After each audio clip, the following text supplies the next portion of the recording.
Polisi temukan buku-buku jihad di rumah terduga penadah barang curian di Bekasi. Saya berbayat saat itu bersama dengan 100 orang simpatisan dan laskar FPI di markas FPI Makassar di Jalan Sungai Limboto, Makassar. Saat berbayat dihadiri oleh Munarman selaku pengurus FPI Pusat pada saat itu, Ustadz Fauzan dan Ustadz Basri yang memimpin bayat pada saat itu. Melalui pernyataan tertulis dari ex DPD FPI Sulawesi Selatan telah jelas dijelaskan di situ, digambarkan dan disampaikan bahwa yang bersangkutan itu tidak pernah tergabung dalam organisasi FPI baik tingkat cabang maupun daerah di Sulawesi Selatan. Yang bersangkutan memang pernah mengikuti acara taklim, tapi bukan berarti otomatis menjadi anggota FPI. Membela Rizik Syihab yang memang kerjaannya itu bikin kekacauan di negara ini.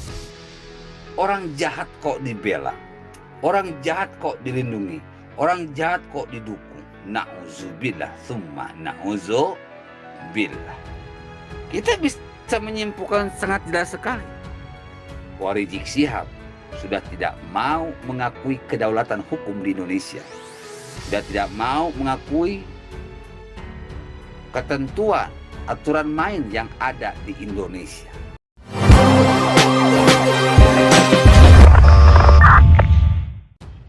Polisi menemukan buku-buku jihad dan senjata tajam ketika melakukan penggeledahan di rumah seorang terduga penadah sepeda motor curian di Kabupaten Bekasi. Sebelumnya polisi menangkap 2 pelaku penadah barang curian yang masih di bawah umur. Setelah menangkap 2 orang itu, polisi kemudian melakukan pengembangan. Dari pengembangan, 2 anak di bawah umur itu diduga merupakan anggota jaringan teroris. 2 orang ini, SLH dan MS, diringkus di kediamannya, Kecamatan Setu. Mereka kini masih dalam pendalaman Densus 88 anti teror. Demikian kata Kapolsek Tarumajaya AKP Edi Suprayitno di Bekasi pada Sabtu 5 Februari. Edi menjelaskan kedua penadah barang hasil curanmor itu masuk dalam daftar jaringan terorisme. MS diketahui merupakan mantan narapidana tindak pidana terorisme atau napiter yang telah menjalani masa hukuman selama 4 tahun. Saat dilakukan penggeledahan di rumah tersangka MS ditemukan buku-buku jihad dan senjata tajam. Sementara tersangka SLH mengaku bertugas mengantar logistik kepada keluarga napiter yang masih ditahan. Demikian katanya. Kedua terduga teroris itu kini berstatus tahanan Polres Metro Bekasi. Keduanya disangkakan pasal 480 KUHP selaku penyimpan benda curian dengan ancaman pidana penjara 4 tahun. Kedua penadah ini tengah menjalani pemeriksaan Densus 88 anti teror Mabes Polri. Jaringannya saya belum tahu karena masih dalam pengembangan Densus 88 anti teror. Demikian katanya. Edi mengungkapkan kedua terduga teroris ini dibekuk dalam operasi pengembangan kasus curanmor di wilayah hukumnya. Kasus ini berawal dari tertangkapnya 2 pelaku spesialis curanmor di bawah umur yang dipancing melalui media sosial setelah keduanya mengunggah hasil pencuriannya di medsos tersebut. Pelaku pencurian mengenal terduga teroris ini saat melakukan transaksi secara langsung. Kendaraan curian itu kemudian dikumpulkan, diangkut dan dijual keluar daerah oleh 2 penadah ini. Demikian kata dia. Minta polisi bongkar tuntas kasus terorisme. Guntur Romli, biar Rizik Syihab dipenjara lagi. Politikus Partai Solidaritas Indonesia atau PSI, Muhammad Guntur Romli membongkar dugaan keterlibatan Habib Rizik dalam jaringan terorisme. Dugaan keterlibatan Rizik Syihab dalam jaringan terorisme terungkap dari keterangan AM saat menjadi saksi kasus terorisme dengan terdakwa mantan Sekretaris Umum FPI Munarman. AM mengatakan acara pembayatan anggota kelompok teroris ISIS di Makassar pada 24 Januari 2015 yang juga dihadiri oleh Munarman merupakan instruksi dari ceramah Rizik. Untuk menipu publik, acara pembayatan berkedok acara seminar. Ada 3 pemateri yang datang, salah satunya Munarman. Demikian ucap Guntur Romli di kanal YouTube Cokro TV pada Jumat 4 Februari.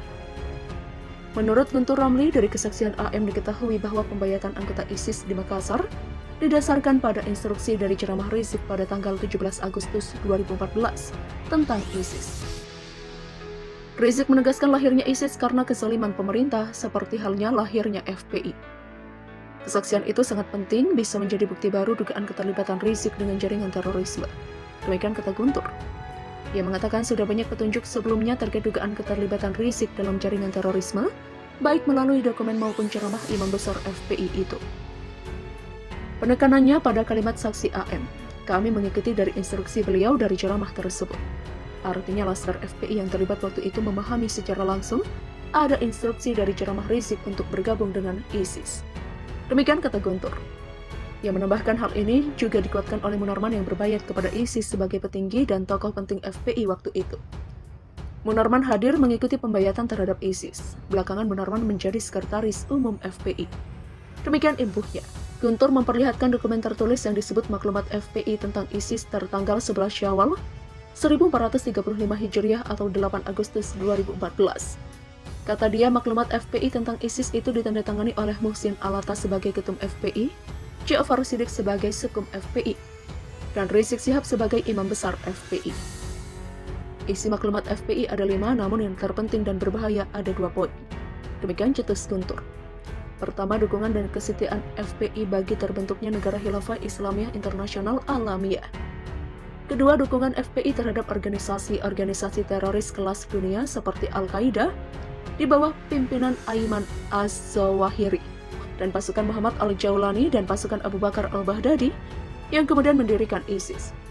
Tujuan FPI bagi terbentuknya Negara Khilafah Islamiyah terafirmasi dalam ADART FPI dan dukungan Rizik pada ISIS sejak tahun 2014 menjadi bukti kuat dan sebagai pertimbangan NKRI membubarkan FPI pada akhir tahun 2020.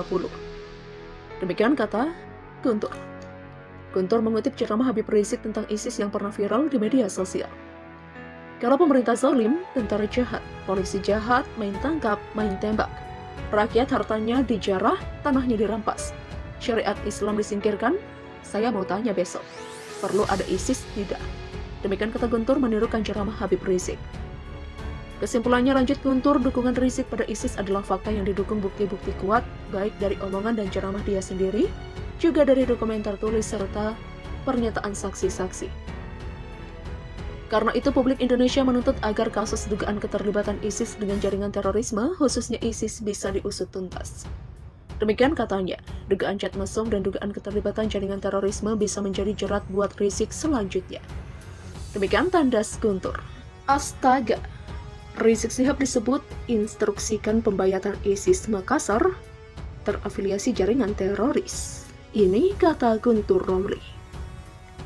Guntur Romli selaku politisi Partai Solidaritas Indonesia atau PSI menyebut bahwa ex-pentolan FPI Rizik Syihab diduga kuat terafiliasi oleh jaringan teroris.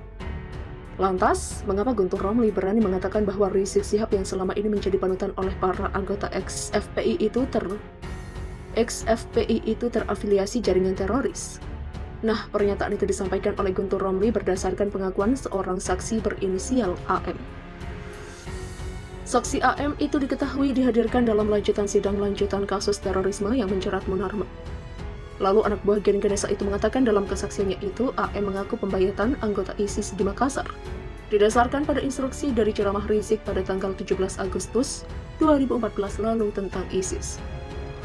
Pengakuan saksi ini, kata Guntur, bisa menjadi pijakan baru bagi pihak kepolisian untuk mengusut keterlibatan Rizik Syihab dengan jaringan terorisme. Kesaksian itu sangat penting, bisa menjadi bukti baru dugaan keterlibatan Rizik dengan jaringan terorisme. Kata Guntur dalam sebuah video yang diunggah di kanal YouTube Cokro TV. Ia berujar AM pernah dengan jelas mengatakan bahwa pembayatan itu mengikuti dari instruksi yang diberikan oleh Rizik. Dengan begitu, Romli berkesimpulan bahwa keterlibatan FPI pada waktu itu memang jelas atas perintah Rizik Syihab. Penekanannya pada kalimat saksi AM, kami mengikuti dari instruksi beliau dari ceramah tersebut. Artinya laskar FPI yang terlibat waktu itu memahami secara langsung ada instruksi dari ceramah Rizik untuk bergabung dengan ISIS. Demikian tambahnya. Selain itu, dalam kesempatan itu, Guntur Romli juga memperlihatkan dokumen tertulis yang disebut maklumat FPI tentang ISIS tertanggal 11 Syawal 1435 Hijriah atau 8 Agustus 2014.